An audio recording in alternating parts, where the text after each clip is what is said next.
بسم الله الرحمن الرحیم الحمد للہ ثم الحمد للہ اللہ ولک الحمد۔ آج الحمدللہ ہماری تلاوت 30ویں پارے کے دوسرے پاؤ سے ہماری تلاوت کا آغاز ہوا، اور الحمدللہ پورے 29 راتوں میں ہمارا ایک معمول رہا کہ جو ہم تلاوت کرتے اس کا مختصر سے خلاصہ پیغام بھی اپنے بھائیوں کے سامنے پیش کر دیا کرتے تھے۔ تو آج 29ویں کی رات ہے اور 30واں پارہ ہے، اور اس سلسلے کی یہ ہماری آخری نشست بھی ہے۔ آج ہم نے اپنی تلاوت کا آغاز سورہ مطففین سے کیا، اور جس میں ایک ضابطہ بتایا کہ کوئی لوگ ہوتے ہیں وہ اپنا حق لینے میں بڑے سرگرم ہوتے ہیں، لیکن جب معاملہ دوسروں کی حق کی ادائیگی کا ہوتا ہے بڑی کوتاہی کرتے ہیں، خود اپنے حق میں انصاف چاہتے ہیں اور دوسروں کے حق میں ظلم کرتے ہیں۔ جو اپنے لیے پسند کرتے ہیں وہ دوسروں کے لیے نہیں پسند کرتے۔ جو اپنا حق لینے میں بہت اہتمام، بہت سرگرم، دوسرے کے حق دینے میں بہت کوتاہ، بہت انصافی سے کام لیتے ہیں، فرمایا یہ وہی ہو سکتا ہے جیسے مرنے کا یقین نہیں ہے۔ اسی کی معاشرت میں یہ کھوٹ ہو سکتا ہے، اسی کے یہ معاملات خراب ہو سکتے ہیں جس کو اللہ کے سامنے پیشی کا یقین نہیں ہے، ڈر نہیں ہے، گناہ ہے نا، دل سیاہ ہو جاتا ہے، زنگ لگ جاتا ہے، زنگ لگ اللہ والران علی قلوب، دلوں پہ زنگ لگ جاتا ہے۔ اور اب اس کا ایک آسان سے ترجمہ کیا کرتے ہیں، آنکھوں کا موتیا ہوتا ہے، آدمی آنکھوں کا اندھا بن جاتا ہے، دور کی چیزیں نظر نہیں آتی۔ جب گناہوں پہ زنگ لگتا ہے یہ دل کا موتیا ہوتا ہے، حق سچ نہ نظر آتا ہے، نہ عبرت پکڑتا ہے، اور نہ ہی خربوں سال کی زندگی پیش نظر رہتی ہے، اسی زندگی کے تو جینا مرنا سمجھتا ہے۔ یہ دل کا موتیا ہوتا ہے۔ ان کے لیے سجین فرمایا، نیک لوگوں کا تذکرہ فرمایا، علیین، جہاں نیک لوگوں کی روحیں ہوں گی، ان کے اعمال ہوں گے جنتی، ان پر چہرے پہ نعمتوں کے تازگی ہوگی۔ تسنیم چشمے سے شراب ملی ہوئی، اس سے بڑا لطف وہ لے رہے ہوں گے۔ دنیا میں جو اہل دین کا مذاق اڑایا کرتے تھے آج ان کا مذاق اڑایا جا رہا ہے جب وہ اللہ کی پکڑ میں آئیں گے۔ سورہ انشقاق ہے، زمین کا نظام درام برم ہو جائے گا، اور یہ آسمان اور زمین اللہ کا حکم مانیں گی، اور ماننا ہے اس نے، اللہ کی مخلوق ہے۔ یہ انسان مختلف سفر کرتے کرتے بچپنا، جوانی، ادھیڑ عمر، بڑھاپا، موت، سفر کرتے کرتے پہنچنا اس نے اللہ کے پاس ہی ہے، جانا وہیں ہے، کہاں جائے گا؟ پھر اللہ نے سورہ بروج کا تذکرہ فرمایا، قسمیں کھائی، اور ایک خاص واقعہ ذکر فرمایا۔ ایک یہودی بادشاہ تھا، کاہنوں سے کام لیا کرتا تھا، جادوگروں سے مدد لیا کرتا تھا، بوڑھا ہونے لگا وہ جادوگر۔ ایک بچہ اس کی شاگردی میں لایا گیا، بچہ جاتا، شاگردی حاصل کرتا، جادوگری سیکھتا۔ راستے میں ایک اللہ والی کی مجلس ہوتی تھی، جو اللہ کا واقعی ولی تھا، نیک آدمی تھا۔ یہ بچہ کچھ گھڑی ان کے پاس بھی بیٹھتا تھا اور وہاں بھی جایا کرتا تھا۔ ایک دن راستے میں ایک شیر نے لوگوں کا راستہ روک رکھا، اس نے ہاتھ میں پتھر لیا اور کہا، اے اللہ، جس کے پاس میں جاتا ہوں اگر واقعی وہ اللہ والا ہے تو اس شیر کو اس سے موت آ جائے، لوگوں کے لیے راستہ کھل جائے۔ اس نے مارا تو شیر مر گیا، اس کا ایمان یقین اور پختہ ہو گیا، شہرت سی ہو گئی کہ اس بچے کے پاس ایسا علم ہے، ایسا علم ہے۔ تو اندھے لوگ جو ماں کے پیٹ سے اندھے آتے اس کے پاس آتے، یہ انہیں ایمان کی دعوت دیتا، اللہ کا کلام پڑھ کے دم کرتا، وہ صحت مند ہو جاتے۔ شہرت ہو گئی، شہرت ہو گئی۔ یہودی تھا بادشاہ، اس اللہ والے کو بھی شہید کر دیا، اس بینا جو اندھا کے بعد بینا ہوا اسے بھی شہید کر دیا۔ اس نوجوان کے لیے عبرت کا نشان بنانے کے لیے اپنے کرندوں سے کہا پہاڑ پہ لے جاؤ، اسے وہاں سے گراؤ، جسم کے ٹکڑے ہو جائیں۔ لے کے گئے، زبان پہاڑ پہ حرکت آئی، سارے مارے گئے، اللہ نے اس کی حفاظت فرمائی۔ پھر اسے سمندر میں لے جایا گیا، کہا کشتی میں لے جاؤ، اسے اٹھا کے پھینک دینا، عبرت کا نشان بناؤ۔ کشتی الٹی، سب مر گئے، یہ بچ گیا۔ جسے اللہ بچانا چاہے کون مار سکتا ہے؟ اس نوجوان نے کہا سارا مجمع اکٹھا کرے، مجھے مارنا چاہتے ہو نا تو میں تمہیں طریقہ بتاتا ہوں، مجمع اکٹھا کرو اور سب کے سامنے ایک جملہ کہو، بسم اللہ، اللہ کا نام لے کر مجھے مارو، میں مر جاؤں۔ سبحان اللہ، کیسا خوش نصیب نوجوان تھا، اپنی جان کی قربانی تو دے رہا تھا لیکن ہزاروں آدمیوں کو ایمان سے جوڑ رہا تھا اور لوگوں کو تعارف کرا رہا تھا اپنی قربانی سے کہ کوئی ذات ہے، اللہ ہے۔ ایسے ہی ہوا، جب اسے مارا گیا یہ شہید ہو گیا۔ جب شہید ہوا تو ہزاروں آدمی ایمان لے کے آ گئے۔ اس یہودی نے خندقیں کھدوائیں آگ کی ان ایمان والوں کو ڈالنے کے لیے۔ تو قرآن میں ان خندقوں کا تذکرہ ہے جس میں ایمان والوں کو ڈال کر انہیں جلا دیا گیا۔ اللہ تو اللہ ہے، اللہ تو اپنے پیاروں کی روح پہلی قبض کر لیتا ہے، انہیں آگ و آگ نہیں لگتی، انہیں آگ و آگ نہیں لگتی۔ تو وہ اللہ رب العزت نے اس کا تذکرہ فرمایا، اس یہودی نے مسلمانوں کو آگ کی خندوں میں جلا ڈالا، آگ کی خندقوں میں جلا ڈالا، اور آج کا یہودی بھی مسلمانوں بچوں پر آگ پھینک رہا ہے۔ فلسطین کی زمین پر شام کو جلا کے رکھ دیا ہے، عراق کو تباہ کر کے رکھ دیا ہے، افغانستان کو برباد کر کے رکھا ہے، اور کشمیر کے مسلمانوں پر مشرکوں نے آگ برسا کے کتنوں کو ذبح کر دیا ہے، جلا کر خاک کر دیا ہے۔ میرے عزیزو، یہ امت کے ساتھ کیا ہو رہا ہے؟ یہ اس امت کے ساتھ کیا ہو رہا ہے؟ اس کا جرم جہاں مسلمانوں کے یہ حکمران ہیں جو سوکھی لکڑیوں کی طرح ہیں، سوکھی لکڑیوں کی طرح ہیں، جن میں ایمان، غیرت اور مسلمانوں کے لیے کوئی درد، دل سینے میں وہ دل ہی نہیں ہے، وہاں دوسری طرف ہم مسلمانوں کا قصور بھی ہے۔ ہم نے بھی سیاسی جتھوں کو تو مضبوط کیا، اپنی برادریوں کو تو مضبوط کیا، اپنے فرقوں کو تو مضبوط کیا، رنگ نسل کے اور بت اور ملکوں کے بت تو کھڑے کیے، لیکن اسلامی رشتے کو مضبوط نہیں کیا، ایمان اسلام کے رشتے کو مضبوط نہیں۔ ایمان کی قیمت ہی ختم ہو گئی تو اسلام کے رشتے کی قیمت کہاں رہی؟ اسلام ہی میرے گھروں سے نکلا ہے، بازاروں سے، دفتروں سے ایمان نکلا ہے، پھر اس بنیاد پر وہ ایمانی اسلامی رشتہ کہاں مضبوط ہو سکتا ہے؟ یہ وہ قصور ہے جو آج ہم اپنی آنکھوں سے مسلمانوں پہ ظلم دیکھتے ہیں اور بے بسی کے عالم میں دیکھتے ہیں۔ معصوم دنیا نہیں بولے گی، دنیا کیوں بولے گی؟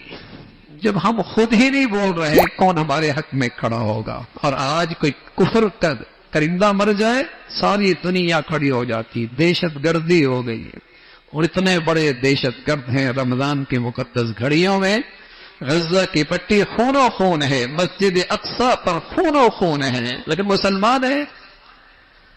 تو میرے عزیزو، یہ وہ قصور ہے جو ہم نے نعمت اسلام کے ساتھ بڑی ناقدری کر رکھی ہے، اور اسلامی اخوت اور پیار کو اور اسلامی رشتے کو اور اسلامی اتفاق کو، اس کو ہم نے ذبح کر کے رکھا ہے۔ تو اس وقت کے یہودیوں نے بھی، یہودی بادشاہ نے بھی مسلمانوں کو آگ کے خندقوں میں جلا کر خاک کر دیا، راکھ کر دیا۔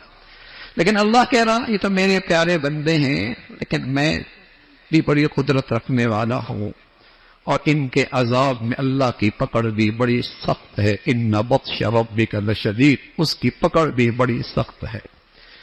اس کا تذکرہ فرمایا. پھر سورہ طارق کا تذکرہ ہے. اللہ نے مرد انسان کو ماں کی سینے سے اور باپ کی پشت کے پانی سے پیدا فرمایا. کیا قدرت کا کس نمونہ بنایا ہے اسے اللہ نے. اس کا تذکرہ. پھر سورہ اعلیٰ کا تذکرہ. پھر سورہ اعلیٰ کی اللہ کی بڑائی، اللہ کی تصویر، اس کا تذکرہ فرمایا اور بتایا دیکھو تمہاری بنیادی مرض کیا ہے. بنیادی مرض کیا ہے جس سے تم بزدل ہو گئے ہو، کمزور ہو گئے ہو، 1.5 ارب ہونے کے باوجود بھی تم بے جان ہو گئے ہو. فرمایا اس کی وجہ ایک ہے، والآخرت. وجہ یہ ہے بل تؤثرون الحیات الدنیا. تمہارے دلوں میں دنیا کی محبت رچ بس گئی، تمہارے دلوں میں رچ بس گئی. اللہ کے نبی فرمانے لگے ایک وقت ایسا آئے گا کفر تم پہ ایسے نوچنے کے لیے دوڑے گا جیسے بھوکے دسترخوان پہ دوڑتے ہیں. صحابہ نے عرض کیا رسول اللہ تعداد تھوڑی ہوگی. فرمانی بڑی تعداد ہوگی، تعداد بہت بڑی ہوگی. لیکن ہوگا کیا؟ تمہارے اندر ایک بزدلی آ جائے گی. اور وجہ کیا ہوگی؟ حب الدنیا و کراہیت الموت. تمہارے دلوں میں دنیا کی محبت گھر کر جائے گی اور تمہیں موت سے ڈر لگے گا، موت سے ڈر لگے گا. خالد بن ولید فرمایا کرتے تھے ان مردہ جانوں سے ہمارا کیا مقابلہ. جیسے یہ شراب سے محبت کرتے ہیں ہم ایسی ہی جام شہادت سے محبت کرتے ہیں. ہم موت سے ایسی پیار کرتے ہیں. یہ ہم سے کیا لڑیں گے، یہ ہم سے کیا لڑیں گے.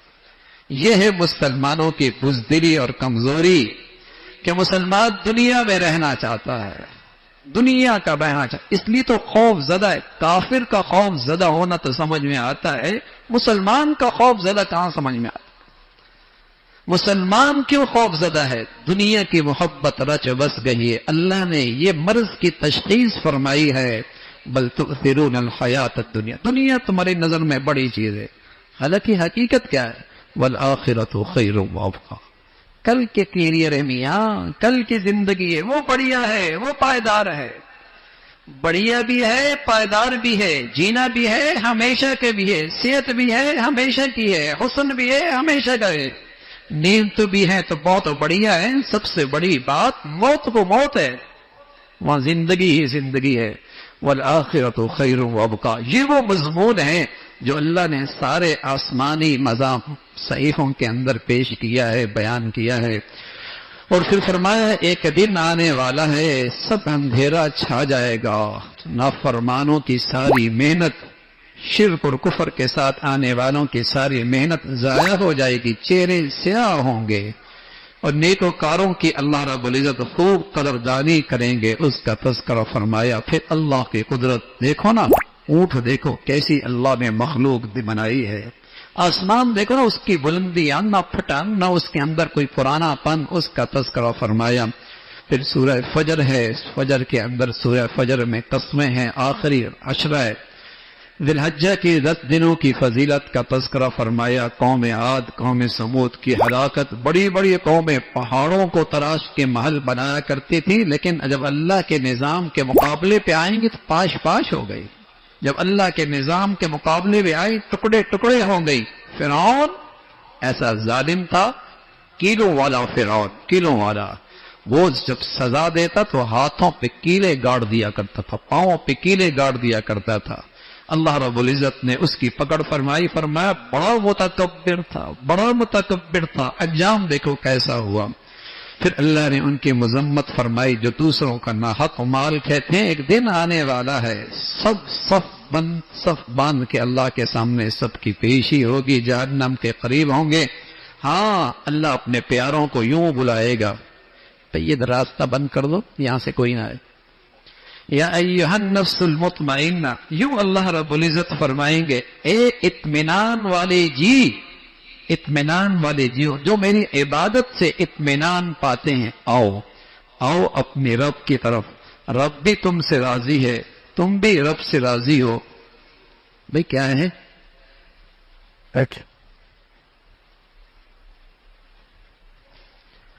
تو اللہ رب العزت اس طریقے سے پکاریں گے فادخلی فی عبادی وادخلی جنتی. پھر سورہ بلد کا تذکرہ ہے، سورہ بلد کا تذکرہ ہے جس میں مکہ کی سرزمین کی عظمتوں کا تذکرہ، پھر انسان جو اللہ کو نعمتیں دیتے ہیں ان نعمتوں کا تذکرہ فرمایا، پھر سورہ شمس ہے کئی ساری قسمیں کھانے کے بعد بتایا جو اپنے دلوں کو پاک صاف کر لیتا ہے کامیاب وہی ہوا کرتا ہے۔ یہی قیمت کل قیامت کی منڈی میں چلے گی، نہ دولت چلے گی، نہ مال چلے گا، نہ اولاد چلے گی، دلوں کی پاکیزگی اور طہارت، جس میں ایمان کا نور ہو، اللہ اور اللہ کے رسول کی محبت کا نور ہو، یہی دل کی قیمت کل کی منڈیوں میں چلے گی، یہی لوگ کامیاب ہوں گے۔ قومیں نافرمان قوموں کی پکڑ کا تذکرہ فرمایا اللہ جب پکڑتے ہیں تو اسے انتقام کا ڈر کوئی نہیں ہوتا، اسے کسی کا خوف نہیں ہوتا کہ بدلہ کون لے گا اس ذات سے۔ پھر دونوں قسم کے لوگ ہیں، نیکی کرنے والے، بدی کرنے والے۔ پھر نیک لوگوں کے لیے اللہ کا انعام، خاص طور پہ حضرت صدیق کا انعام فرمایا کہ اس صدیق نے میرے راہ میں اتنا کچھ لگا دیا کہ جب ہمارے دربار میں آئے گا ہم بھی اتنا دیں گے کہ ہم اسے راضی ہی کر دیں گے۔ پھر سورہ ضحیٰ ہے، پیارے نبی صلی اللہ علیہ وسلم کی عظمت شان اور اللہ نے جو آپ پر نعمتیں فرمائی ہیں، فرمایا ہر اگلا مرحلہ آپ کے لیے زیادہ عزت کا ہے، زیادہ شان کا ہے، اس کا تذکرہ فرمایا۔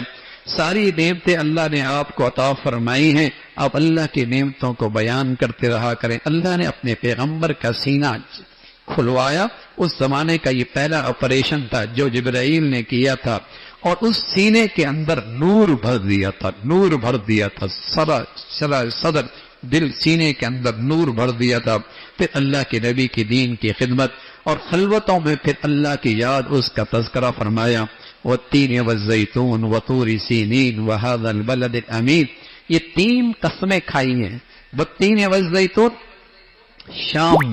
شام میں اور فلسطین میں انجیر بہت ہوتی ہے، انجیر بہت ہوتی ہے، زیتون بہت ہوتا ہے، زیتون بہت ہوتا ہے، انجیر بہت ہوتی ہے۔ تو فرمایا والتین والزیتون وطور، اور یہاں عیسیٰ علیہ السلام تشریف لائے تھے۔ عیسیٰ علیہ السلام شام فلسطین کا علاقہ جہاں زیتون انجیر کی کثرت ہے، یہاں عیسیٰ علیہ السلام تشریف لائے، اس کا تذکرہ فرمایا۔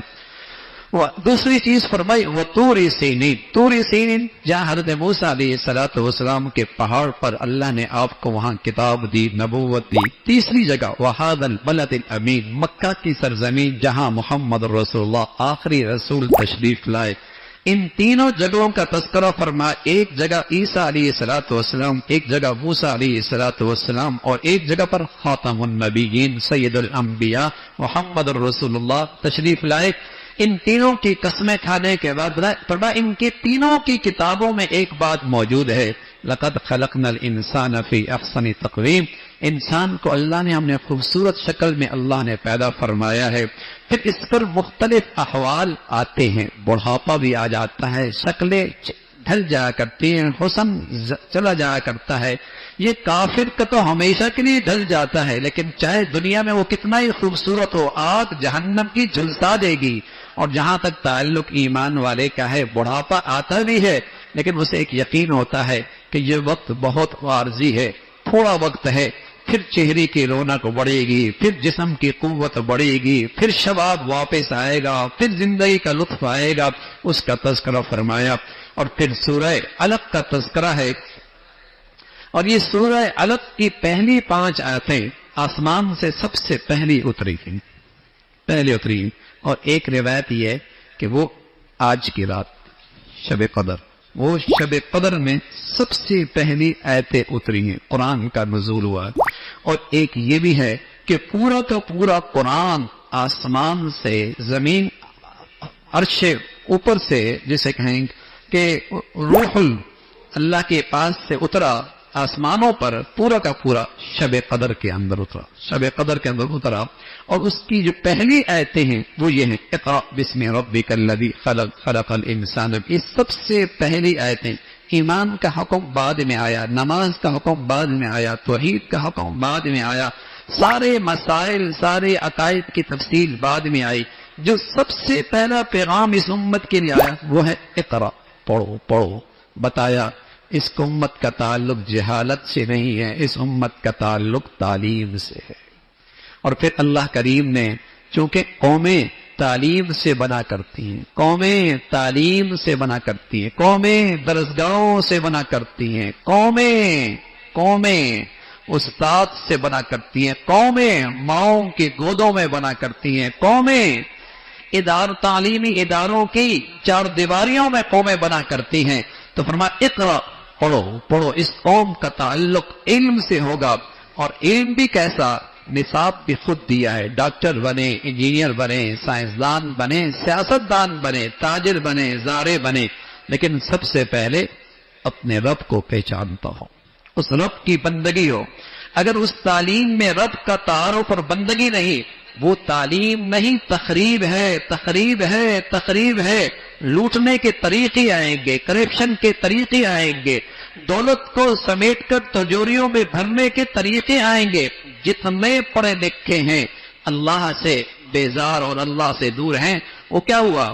پہلے ڈاکو ڈاکہ مارا کرتا تھا اپنی جان کو خطرے میں ڈال کر، اب پڑھا لکھا ہے گھر بلا کے ڈاکہ مارتا ہے، عزت بھی پاتا ہے اور ڈاکے کے نشان بھی نہیں چھوڑتا، ڈاکے کے نشان بھی نہیں چھوڑتا۔ جس تعلیم میں رب کا تعارف نکل جائے، اس تعلیم سے تقریب آئے گی۔ قوموں کی تعمیر اس تعلیم میں ہے جس میں تربیت ہے۔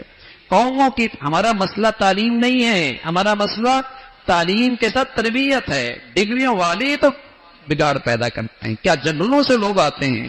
ہمیں جو 70 سال سے لوٹا ہے کیا جنگلوں سے آئے تھے؟ نہ، بڑے بڑے اداروں سے، یونیورسٹیوں سے، اداروں میں بیٹھے لوگ پڑھے لکھے ہیں۔ تربیت نام کی چیز کوئی نہیں ہے، خوف خدا نام کی چیز کوئی نہیں ہے، یہ تعارف ہی نہیں ہے کہ پالتا رب ہے، رب پالتا ہے۔ اللہ نے تعلیم کی اہمیت بھی بتائی، تربیت کی بھی اہمیت بتائی ہے۔ تعلیم وہی تعلیم ہے جس میں تربیت بھی ہو، اس کا تذکرہ فرمایا۔ پھر فرعون ظالم، اس قوم کا فرعون ابو جہل تھا، اس قوم کا فرعون ابو جہل تھا، وہ اللہ کے نبی سے دشمنی کرتا تھا۔ آپ نماز پڑھ رہے تھے، وہ پریشان کرتا تھا، آپ نے اسے پرے کیا۔ جب پرے کیا، کہنے لگا مکہ کی سب سے بڑی مجلس میری ہے، پوری مجلس آ کر آپ کے ساتھ مقابلہ کرے گی۔ اللہ کی طرف سے جواب آیا، یہ آئیں تو صحیح، بتا دیں اللہ کے فرشتے میرے ساتھ ہیں، اللہ کے فرشتے میرے ساتھ ہیں۔ پھر سورہ قدر کا تذکرہ فرمایا۔ جانتے بھی ہو قدر ہے کیا، کیا انداز ہے اللہ کا، وما ادراک ما لیلۃ القدر، جانتے بھی ہو لیلۃ القدر ہے کیا، اس کی شان کیا ہے، اس کی عظمت کیا ہے۔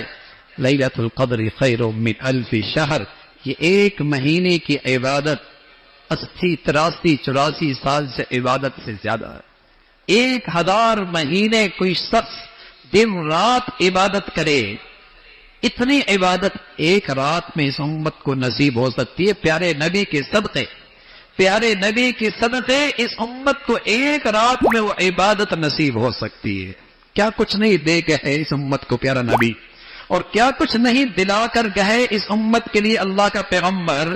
ایک رات میں 83 84 سال، بتائیے کسی زندگی کو 40 سال کسی کو مل جائے شب قدر، کہاں پہنچے گا، کہاں پہنچے گا؟ شب قدر کی عبادت نصیب ہو جائے، بندگی۔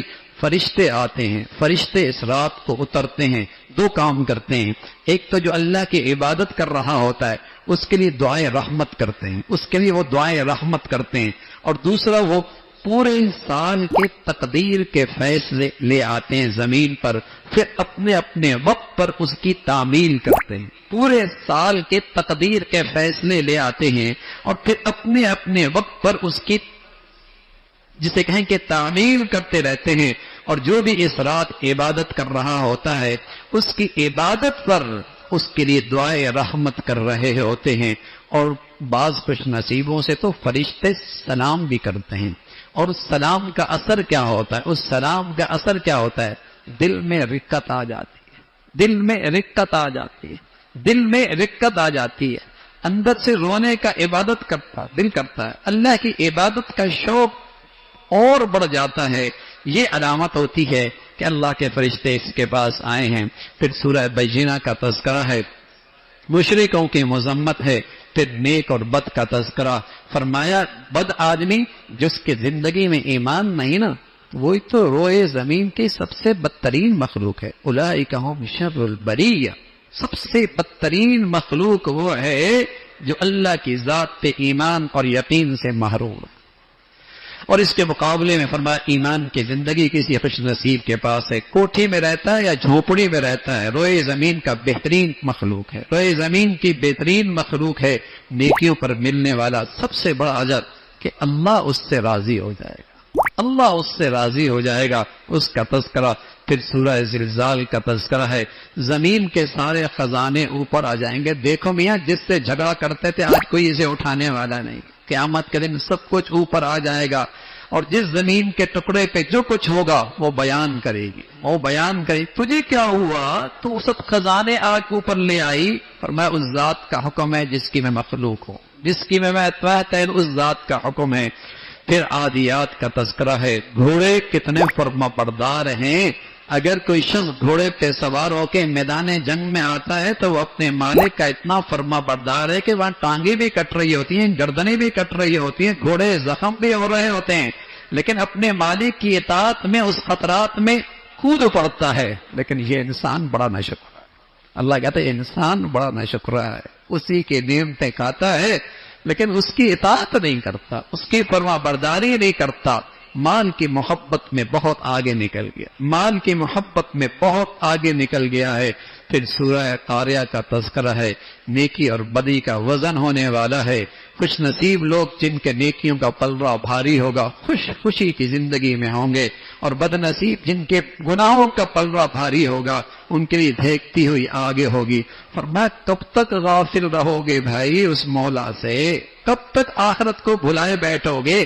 کیا تمہیں اس وقت ہوش آئے گا جب قبر میں جاؤ گے، حتی زرتم المقابر، جب قبروں میں جاؤ گے، زندگی گزر رہی ہے اور اسی پہ ایک دوسرے سے مقابلہ اور مسابقہ، حتی زرتم المقابر، قبر میں جا پہنچو گے۔ اللہ کے نبی فرمایا کرتے ایک وادی بھی مل جائے نا اس کی حوث کا پیٹ نہیں بھرے گا، دو وادی میں مل جائے نا تب بھی اس کا پیٹ نہیں بھرے گا، اس کی حوث کا پیٹ تو قبر کی مٹی ہی بھرے گی، قبر کی مٹی ہی بھرے گی، اس کا تذکرہ فرمایا۔ پھر سورہ عصر ہے، ایسی جامع آیت صورت ہے، چھوٹی سی 2-3 آیتیں ہیں، دو لینے ہیں۔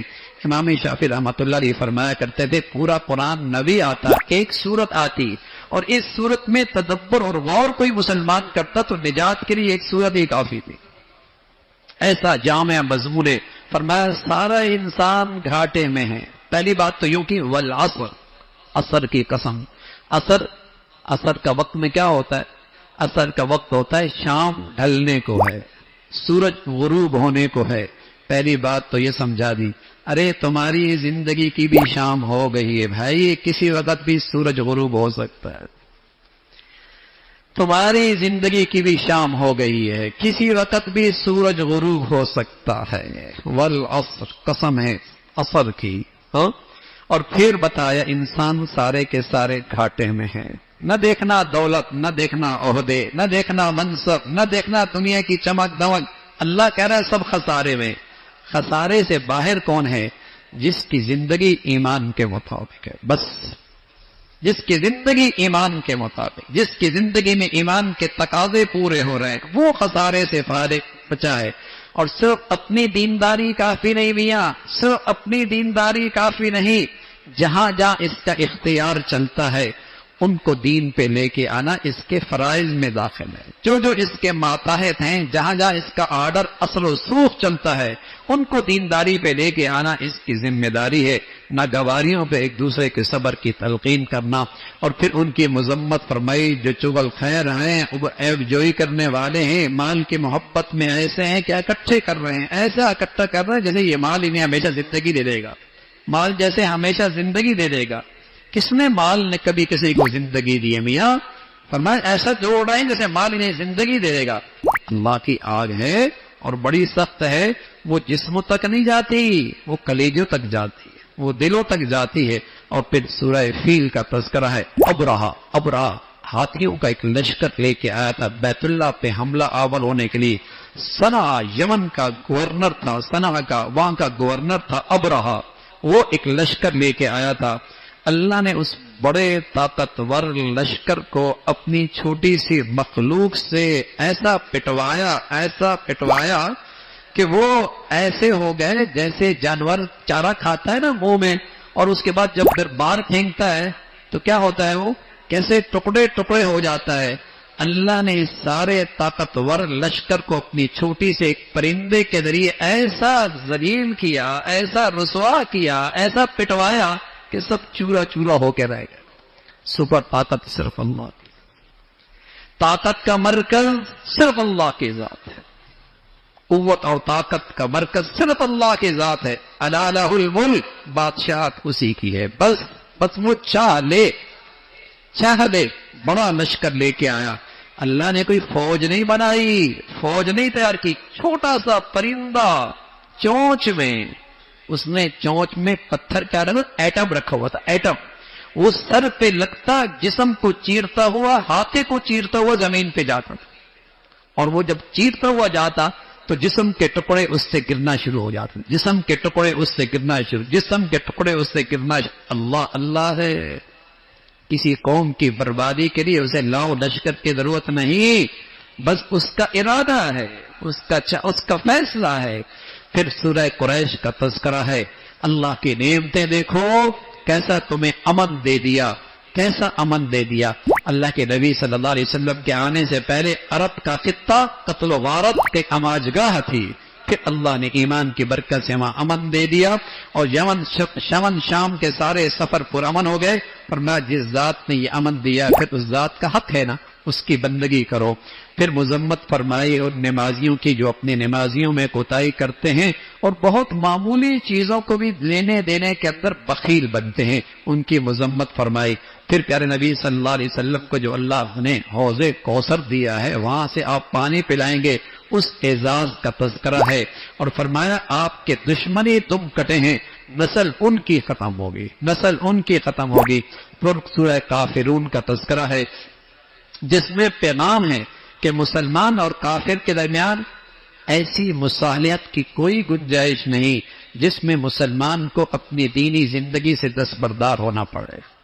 مسلمان اور کافر کے درمیان ایسی مصالحت کی کوئی گنجائش نہیں جہاں مسلمان کو اپنے دین کے کسی حصے سے دستبردار ہونے پڑے۔ کافر کہا کرتے تھے ایک دن آپ ایک سر ہمارے معبودوں کی پرستش کریں، ایک دن ہم آپ کے خدا کی عبادت کریں گے۔ تو صاف کہہ دیا ان کافروں سے کہہ دو تمہارا دین تمہارا، کہ ہم تم مشرک بن کے موحد نہیں بن سکتے، اور ہم توحید پرست ہو کے شرک نہیں کر سکتے، تمہارا دین الگ ہے، ہمارا دین الگ ہے، اس کا تذکرہ فرمایا۔ اور پھر اذا جاء نصر اللہ، اس صورت کا تذکرہ ہے اور پیغام دیا جب زندگی کی آخری گھڑیاں ہوں تو اللہ کی تسبیح اور استغفار بڑھا دو، اللہ کی تسبیح اور استغفار بڑھا دو۔ جب یہ آیت صورت آئی نا، حضرت صدیق اکبر رونے لگے، کیوں رو رہے ہو؟ فرمایا اس آیت میں بتا دیا اللہ کے نبی جانے والے، اب اللہ کے نبی جانے والے ہیں، یہ آخری وقت کے اعمال ہیں کہ زندگی کے آخری لمحہ ہو تو توبہ استغفار بڑھا دیا کرو۔ اور پھر سورہ لہب ہے، گناہوں کی سزا ہے، پھر نہ مال کام آتا ہے نہ اولاد کام آتی ہے۔ پھر سورہ اخلاص ہے جس کی بڑی فضیلت ہے، جس میں اللہ کی توحید کا تذکرہ ہے۔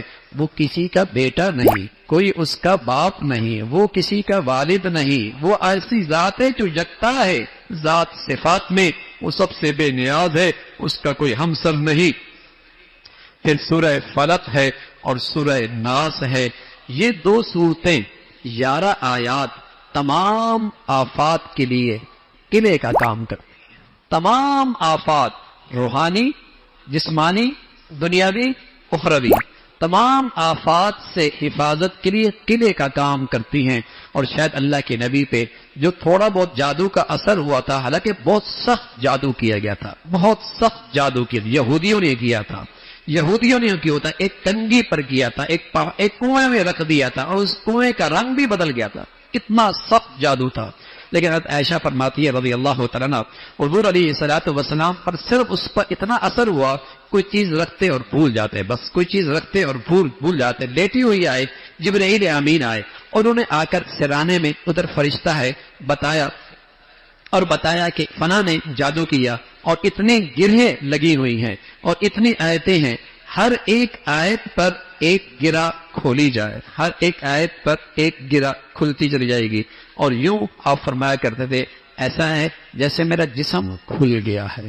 لیکن سچ یہ ہے کہ یہ امت کو پیغام دیا گیا کہ تمہارے بھی دشمن ہوتے ہیں، حاسد بھی ہوتے ہیں، شریر بھی ہوتے ہیں، انسانوں میں بھی ہوتے ہیں، جنوں میں بھی ہوتے ہیں، اپنے بھی ہوتے ہیں، پرائے بھی ہوتے ہیں.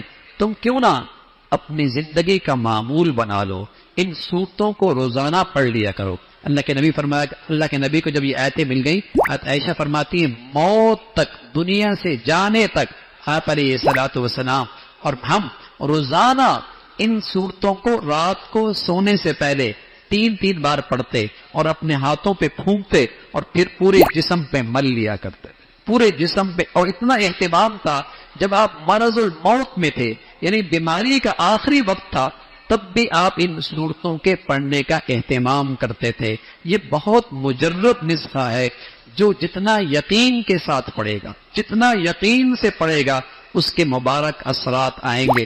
شر کا دور ہے، شریروں کا دور ہے، حاسدوں کا زمانہ ہے، برا چاہنے والے زیادہ ہیں، خیر خائی چاہنے والے تھوڑے ہیں، جلن زیادہ ہے اور خوش ہونے والے بہت تھوڑے ہیں. تو ایسوں میں ان دلوں کی حفاظت، اپنی حفاظت کیجئے، اور مسنون عمل ہے رسول کریم صلی اللہ علیہ وسلم سے. تو یہ 11 آیتیں ہیں، یہ 2 صورتیں ہیں، اور یوں الحمدللہ ہم نے مختصر سے یہ تھوڑا سا خلاصہ عرض کر دیا.